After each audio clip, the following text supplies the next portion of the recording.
خپل نسبت دې څلورو مذهبونو ته کوي. موږ وایو د چا په لار روان یو؟ د څلورو مذهبونو امامان. لکه مثال کې زموږ په ملک کې کوم امام مشهور دی؟ امام ابو حنیفه. موږ چې وایو د امام ابو حنیفه په لار روان یو، دروغ وایي، ورب الکعبه دروغ وایي. سړی وایي څنګه ته داسې خبره وکړه؟ دا نسبت امام صاحب ته د دوی غلط دی. ولې؟ ښه صفات دوی لیکلي دي، او زموږ په ملک کې د اکثر علما دا په عقیده کې اشعریان دي، ماتوریدیان دي، بریلیان دي، حیاتیان دي، او که مماتیان دي، او پلانې او څومره فرقې دي. آیا د امام صاحب دا عقیده وه؟ امام صاحب دا وایي چې قبرونه لاړ شي او هلته سجدې لګوئ، او هلته چې دی قبرونه سټۍ را سټۍ د بریلیانو په شان، د قبر پرستو په شان. نو څنګه وایي چې د امام صاحب په مذهب وي؟ امام صاحب د الله په نومونو او په صفاتو کې تاویلات کول نه. امام صاحب دا وایي چې الله په عرش نشتی، بلکې امام صاحب خو دا وایي چې څوک دا وایي چې ما ته عرش نه دی معلومه او زه دې مسلې نه یم خبر، او دا کافر دی وایي. دا د امام صاحب فتوا ده. هغه وایي الله په عرش دی. ته په بوډونو باندې نقشې وباسه او کله د پیازو غوټه راوړه، بیا به اخره کې وایي زه د چا په لار یم؟ د امام صاحب په لار یم. دروغجن یې. امام صاحب خو دا لار نه وه. دعوه غلطه ده که نه ده؟ که نه صحیح ده؟ غلطه ده. ها صرف زما کتاب برابر دی بس، او صرف زما مولا برابر دی، او نور ټول په خطا دي. دا د امام صاحب لار وه؟ امام صاحب خو ښه صفا ویلي دي: اذا صح الحديث فهو مذهبي. چې کوم ځای کې صحیح حدیث ملاو شو دا څه دی؟ دا زما مذهب دی. امام صاحب خو دا لار وه. امام صاحب خو دا نه دي ویلي چې څوک راونیسه، یو مولا راونیسه او د الف نه د یا پورې که مسلې غلطې او که صحیح منې، دا خو امام صاحب نه دي ویلي. امام صاحب خو د درګاهونو دربارونو جوړولو نه دي ویلي. امام صاحب خو د قبرونو د پخولو نه دي ویلي. امام صاحب خو د رواجي ختمونو بدعاتو خرافاتو نه دي ویلي. او نه د امام صاحب د عقیده وه چې اولیاء الله په ویښه لیدی کېږي. بعض یاران خو سره پکې ملاقاتونه کوي او وایي چې اولیاء الله چې دي د هغوی نښې دي، یو دا دی چې مونځ لنډ کوي. وایي یو سړی چې ولی الله وي، د الله ملګری، نو دی به مونځ لنډ کوي؟ د ده خو مونځ سب خوندور وي. وایي د دې یو نښه دا ده چې دی مونځ لنډ کوي، او بله نښه دا ده چې په هوا کې الوځي. دا د امام صاحب خبرې دي؟ حاشا وکلا. موږ خو یې نه منو چې امام صاحب دا خبرې. ولې؟ ځکه چې امام صاحب زموږ په زړونو کې ډېر غټ دی. امام صاحب زموږ د زړه سر دی. بعض وایي امام صاحب په کعبه کې دننه ولاړو، په یوه خپه یې بره کړې وه، یوه په ځمکه وه، نو 15 سپارې ووي. بیا دا بله خپه اوچته کړه، دا بله یې کته کړه، او 15 سپارې و قرآن یې ختم کړو. دا ګستاخي نه ده امام صاحب؟ که نه ده؟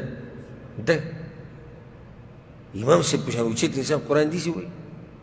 کم سړی چې په یو خپه ولاړي او قرآن وایي، دی په قرآن باندې به پوه شي؟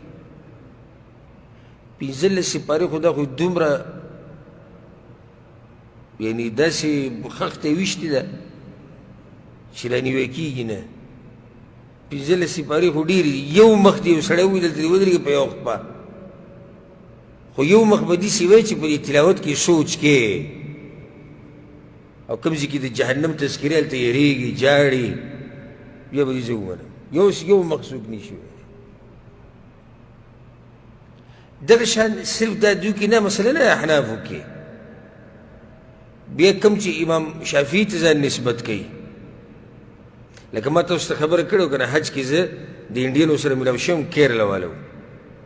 دا کیرلا علاقه چې په انډیا کې ده، د دې د مسلمانان د امام شافعي په مذهب دي.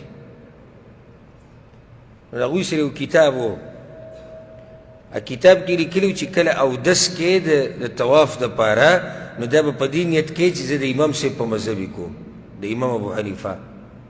او وایي چې کله طواف ختم کړي نو بیا به د امام شافعي مذهب ته راواوړي. خو نو دې لږ ساعت له ته سله د شافعي د مذهب نه اوړي د امام ابو حنیفه مذهب ته. ولې؟ وجه دا ده چې امام شافعي رحمه الله دا قول دی، وایي چې د زنانه سره دې لاس ولګېد او اودس دې مات شو دا د هغې قول دی اگر که په دې داسې مضبوط دلیل نشته صحیح خبره دا ده چې کوم امام ابو حنیفه رحمه الله کړې ده او د هغه د مذهب ده چې زنانه سره صرف په لاس لګېدو اودس نه ماتېږي چې څو پورې د نسه تلي نه وي نو اودس نه ماتېږي دا واضح ده نو دې غریبانو ته څه طریقه ښودې ده چې طواف کې به تاسو د امام ابو حنیفه مذهب ته واوړئ صفا مروه کې بیا واپس څه ته راواوړئ بیا د امام شافعي مذهب ته ولې ځکه چې طواف کې به ته د زنانو سره لګي کېدای زنانو سره ولګي نو چې زنانو سره ولګي او ته د امام شافعي په مذهب یې نو اودس دې څه شو مات شو نو دا خو به ته بیا په مخه ځي راځي ځي به راځي ځي راځي اودس به جوړ نو بس صحیح ده خلاصي لار څه ده د خلاصي لار قرآن او حدیث ته به رجوع کړو مسله به ګورو نه نه مسلې مه ګوره د خلاصي لار دا ده لږ ساعت له د امام ابو حنیفه مذهب ته ووړه دا دین نه ګپ جوړول لري امام شافعي به چاته چاته دا طریقه ښودي چې طواف په دې طریقه کوئ په د امام صاحب په مذهب کوئ بیا وروسته زما مذهب ته راوړئ امام شافعي به چېرې دا خبرې کړي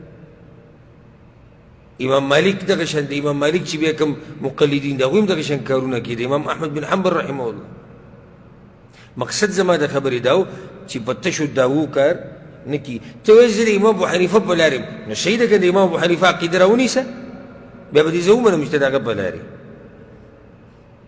راونیسه که د امام صاحب عقیده دا وه چې ته مړو ته رامدد شوی د امام صاحب عقیده دا وه چې ته یا علی یا حسین دا چغې وه د امام صاحب عقیده دا وه چې لوی ځوان راورسي پیر بابا راورسي د امام صاحب دا عقیده وه امام صاحب خو موحد سړی و نو بیا ولې نه منې په عقیده کې ثابته شو چې دعوه کې څه دي دعوه کې دروغجن دي نو دا یې جاهلیت والا بیماري وه